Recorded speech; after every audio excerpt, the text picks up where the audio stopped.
Sir, साल था सन 1960 ईस्वी का दशक। भारत एक नवजात राष्ट्र था।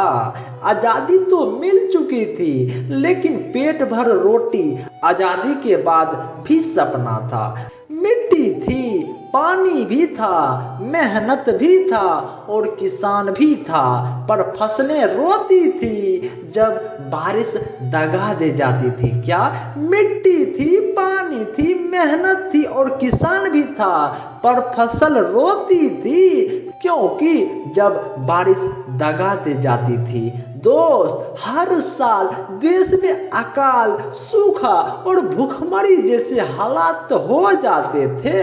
अन्न का उत्पादन इतना कम था कि भारत को अमेरिका से PL 480 योजना के तहत अनाज भिखारी के जैसे मांगना पड़ता था। दोस्त, भारत जो था ना, एक भूखे भारत राष्ट्र बन चुका था और तब देश के सामने दो ही रास्ते थे। हमारे भारत देश के सामने दो ही रास्ते थे। या तो हम हमेशा के लिए विदेशों पर निर्भर रहें या खुद को बदलें, अपनी खेती को आधुनिक बनाएं।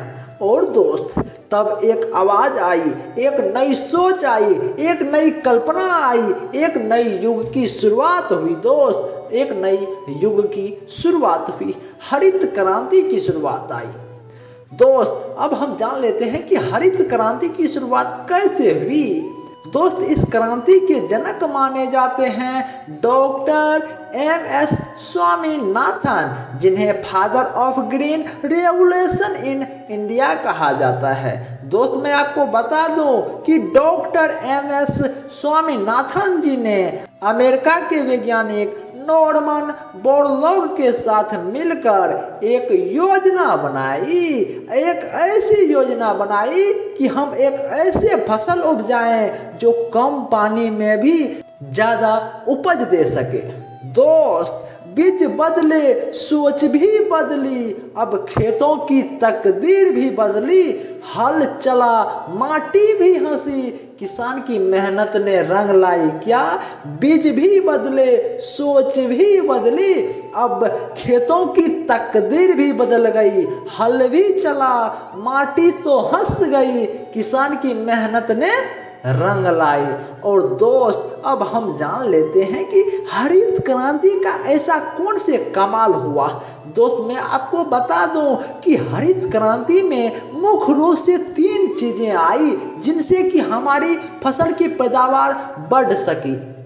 दोस्त, मैं आपको बता दूं कि हरित क्रांति में मुख्य रूप से 3 चीजें आई। कौन कौन सी चीजें आई?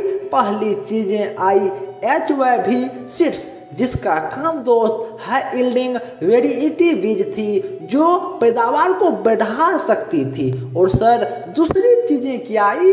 दूसरी चीजें आई सिंचाई के आधुनिक नए नए साधन आए, जैसे कि ट्यूब लाया गया, वेल्स लाया गया, केनाल्स लाया गया, जिससे कि हमारा पैदावार बढ़ सके, कम पानी में भी हमारी फसल अच्छी हो।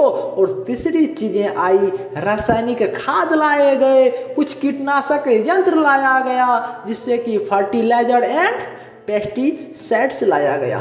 दोस्त, मैं आपको बता दूं कि सबसे पहले पंजाब, हरियाणा और पश्चिमी और उत्तर प्रदेश में इस योजना को लागू किया गया।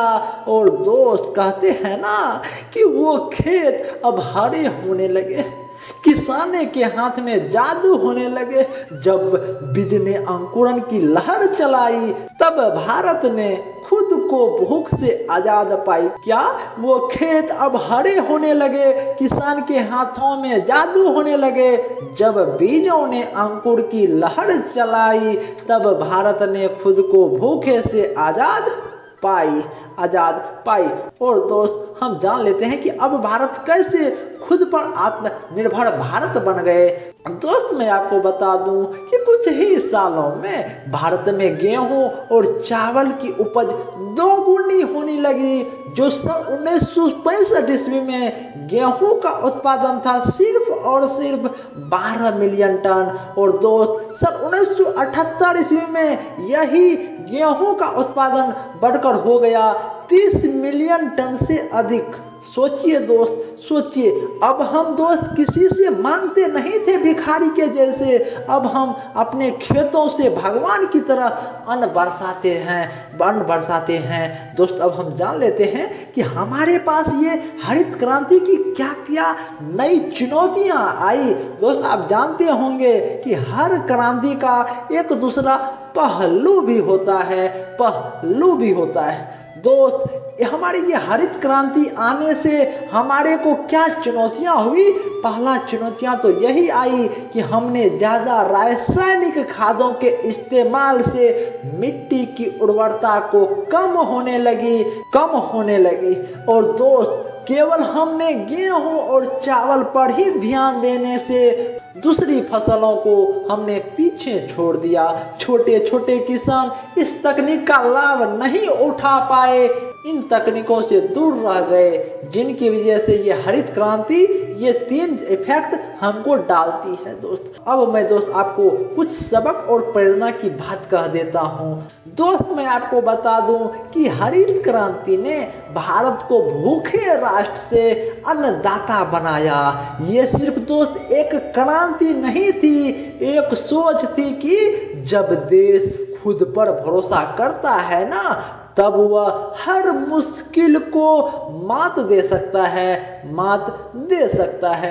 दोस्त कहना चाहूँगा वो बीज जो उम्मीद बनकर बोया गया उसने भारत को गर्व से भर दिया। क्या वो बीज जो उम्मीद बनकर बोया गया उसने भारत को गर्व से भर दिया।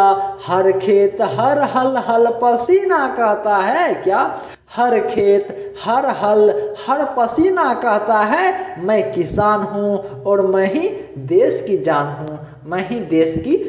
हूँ। दोस्त हरित क्रांति एक मिशन थी जिसने भारत को खाद्य सुरक्षा दी। और दोस्त आज अगर हम पेट भर खाना खा पा रहे हैं ना, तो उसके पीछे उस किसान की मेहनत और उस वैज्ञानिक की सोच है जिसने कभी हार नहीं मानी दोस्त। दोस्त हरित क्रांति सिर्फ बीजों की कहानी नहीं थी, ये उस उम्मीद की कहानी थी जो हर भूखे पेट में पल रही थी। उस किसान की कहानी थी जो खुद भूखा रहकर भी देश को अन्न देता रहा। आज अगर हम 2 वक्त की रोटी चैन से खा पा रहे हैं ना, तो उसके पीछे उस अन्नदाता का लहू पसीना और त्याग है दोस्तों। तो दोस्त आइए आज हम वादा करें कि किसान को सिर्फ एक भूख मिटाने वाला नहीं बल्कि राष्ट्र निर्माता समझेंगे। दोस्त आपको ये यदि वीडियो पसंद आया होगा, यदि आप किसान से प्रेम करते होंगे, तो आप इस वीडियो को लाइक कमेंट सब्सक्राइब तो जरूर करेंगे। साथ ही साथ आप किसान की जय हो आप जरूर लिखिएगा। जय जवान जय किसान आप कमेंट में जरूर लिखिएगा। नमस्कार दोस्तों।